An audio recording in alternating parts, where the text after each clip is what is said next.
मैं आऊंगी। நான் வருவேன். मैं नहीं आऊंगी। நான் வரமாட்டேன். मैं आज नहीं आऊंगी। நான் இன்னைக்கு வரமாட்டேன். मैं कल आऊंगी। நான் நாளைக்கு வருவேன். मैं जाऊंगी। நான் போவேன். मैं कल नहीं जाऊंगी। நான் நாளைக்கு போக மாட்டேன். मैं कल स्कूल नहीं जाऊंगी। நான் நாளைக்கு ஸ்கூல் போக மாட்டேன். धन्यवाद। நன்றி. धीरे பொறுமையா. धीरे आओ। பொறுமையா வா. धीरे जाओ। பொறுமையா போ. धीरे चलो। பொறுமையா நட. धीरे मत चलो। பொறுமையா நடக்காத. जल्दी चलो।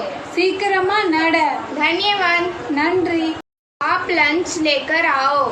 நீங்க லஞ்ச் எடுத்துன்னு வாங்க. मैं लंच लेकर आऊंगी। நான் லஞ்ச் எடுத்துன்னு வருவேன். रवि लंच लेकर आएगा। ரவி லஞ்ச் எடுத்துன்னு வருவான். मम्मी लंच लेकर आएंगी। அம்மா லஞ்ச் எடுத்துன்னு வருவாங்க. वो लंच लेकर आएंगे। அவங்க லஞ்ச் எடுத்துன்னு வருவாங்க. धन्यवाद। நன்றி.